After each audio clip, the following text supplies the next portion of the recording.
The next station is Asakusa.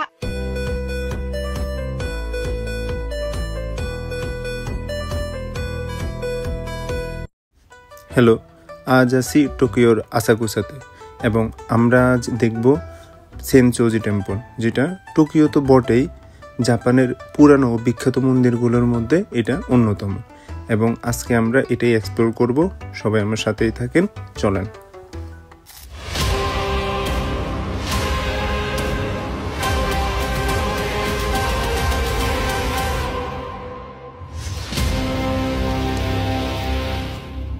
Hasan ভাইয়ের জন্য অপেক্ষা করতে করতে একটা কফি খেয়ে নিলাম এবং আশপাশ দেখতে থাকলাম। এই রকম রিক্সাগুলো এখানে অনেক দেখা যাবে এবং এই রিক্সাগুলো পর্যটকদের জন্য। অন্যদিকে দেখলাম যে এই রিক্সাগুলো কোনো ইভেন্টের জন্য হয়তো রেডি করা হয়েছে, কিন্তু নর্মালি যদি আপনি এই রিক্সাগুলোতে ভ্রমণ করতে চান প্রচুর ইয়েন লাগবে। যেমন আপনি যদি 10 মিনিটের জন্য এই রিক্সাগুলোতে একবার ভ্রমণ করতে চান 5000 ইয়েন লাগবে এবং সর্বোচ্চ 3 জন উঠতে পারবেন। আর একজন যখন উঠবেন তখন একটু কম খরচ হবে। চলেন আমরা ভিতরে ঢুকি।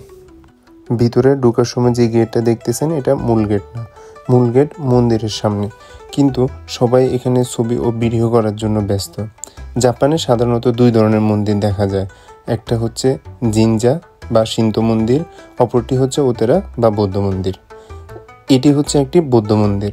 লাল আকারের যে বস্তুটা দেখতেছেন এটি হচ্ছে লণ্ঠন বা জাপানিজ ভাষায় চৌচিন। এটি তৈরি করা হয় সাধারণত কাগজ বা কাপড় দিয়ে।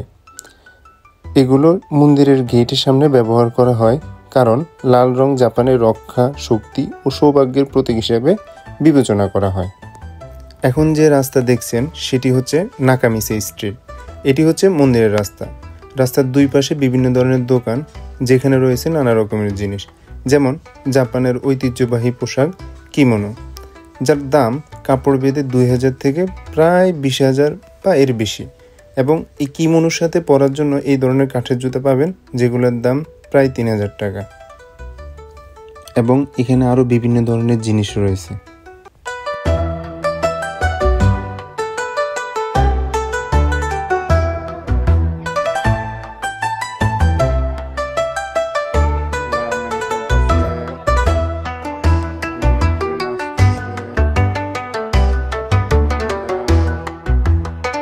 এছাড়া আছে বিভিন্ন ধরনের মিষ্টি জাতীয় খাবারের দোকান।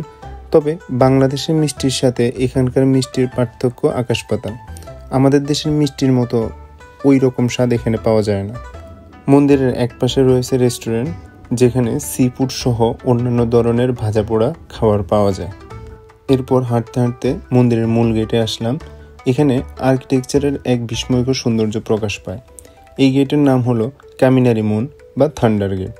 এটি 3 তলা বিশিষ্ট একটি কাঠের গেট। এখানে ভাগ্য পরীক্ষার প্রচলন অনেক।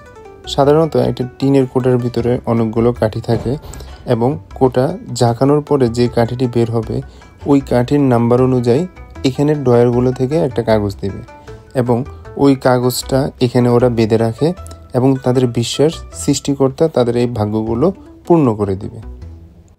এখন যেটি দেখছেন এটি হচ্ছে মূল মন্দির, যার নাম প্যাগোডা। এটি জাপান, চীন, থাইল্যান্ড, কোরিয়া সহ অনেক এশিয়ান দেশে দেখা যায়। এটি জাপানিজ ভাষায় বলা হয়। তো জাপানে প্যাগোডাগুলো মূলত 3 বা 5 তলা বিশিষ্ট হয়ে থাকে। এই প্যাগোডাটি 5 তলা বিশিষ্ট, যার নাম গোজু নো তো। এটি হচ্ছে মন্দিরের ভিতরের অংশ। এখানে তারা প্রার্থনার জন্য আসে এবং তারা শুরুতেই ইয়েন বা টাকা নিক্ষেপ করে এবং তারা তাদের প্রার্থনা করে।